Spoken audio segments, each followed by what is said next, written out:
Merdeka. Bertempurlah rakyat harus merdeka. Kita dengerin ya.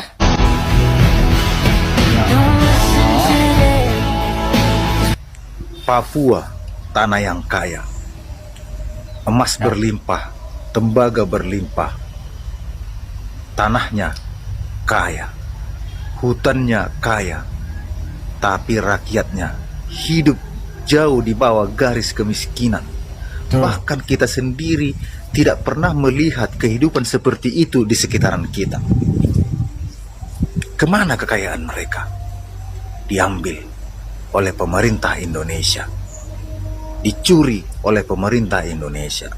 Hasil-hasil hutannya dicuri oleh aparat-aparat Indonesia yang dibekingi jenderal-jenderal di Indonesia, yang dibekingi oleh pejabat-pejabat tinggi di Indonesia. Papua miskin bukan karena mereka bodoh. Rakyat Papua miskin bukan karena mereka bodoh, tapi mereka dibodohi oleh pemerintah Indonesia. Wajarkah Papua merdeka? Wajar. Wajarkah Papua ingin lepas dari Indonesia? Sangat wajar. Sama ceritanya seperti Aceh. Aceh merasakan ketidakadilan dan muncul perlawanan dari pejuang mereka, Hasan Tiro. Dan aku sangat rindu muncul Hasan Tiro di berbagai daerah di Indonesia untuk melawan pemerintah yang zolim. Dan aku siap memimpin kelompok jika ingin menjadi melawan pemerintah ini. Aku melihat ketidakadilan. Aku melihat ketidakadilan. Dan ketika rakyat melawan atas penjoliman, maka mereka, pemerintah, menggunakan hukum, menggunakan undang-undang untuk melibas orang-orang yang melawan, untuk mengkriminalisasi orang-orang yang melawan. Menggunakan aparat TNI, Polri untuk melibas rakyat-rakyat yang melawan, untuk mengusir rakyat-rakyat yang melawan.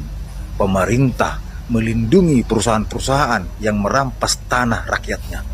Hanya karena apa? Uang. Jadi sudah layak kita melawan. Seandainya tanggal 25 rakyat Indonesia datang demo ke Senayan, aku mendukung. Tapi mungkin mudah-mudahan aku bisa datang kalau kudapatkan modal untuk ongkos ke sana. Aku tidak punya ongkos, aku tidak punya apa-apa. Aku hanya bisa menyadarkan kita melalui sosial media. Tapi aku tidak bersembunyi. Aku tidak pengecut. Aku berada di rumahku dan pemerintah dan aparat tahu di mana rumahku. Aku tidak pengecut. Seandainya aku punya uang yang banyak, aku akan jadi donatur untuk melawan pemerintah. Dan aku merindukan donatur-donatur untuk mengumpulkan massa ini untuk melawan pemerintah yang zolim, terutama di DPR RI. Harus kita robohkan tembok pagar yang tingginya 10 meter itu, yang tingginya sangat tinggi, yang membuat kita dan orang-orang di dalam gedung itu jauh. Brengsek mereka semua, brengsek. Di sanalah penjahatnya itu. Harus kita robohkan itu. Kalaupun nanti tanggal 25 kulihat nanti memang benar-benar ada perlawanan. Emang kenyataannya seperti itu teman-teman ya. Papua itu adalah tanah paling kaya di antara seluruh penjuru Indonesia ya. Mungkin bisa dibilang Papua itu punya potensi besar ya, punya penghasilan yang sangat gila banget lah pokoknya. Tapi coba lihat, pertanyaannya mau sampai kapan? Mau sampai kapan? Udah gitu aja.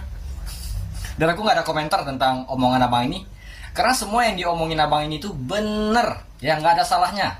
Menurut kalian gimana? Coba tulis di kolom komentar, oke? Terima kasih banyak udah nonton. Jangan lupa komen dan di-share sebanyak-banyaknya biar yang lain pada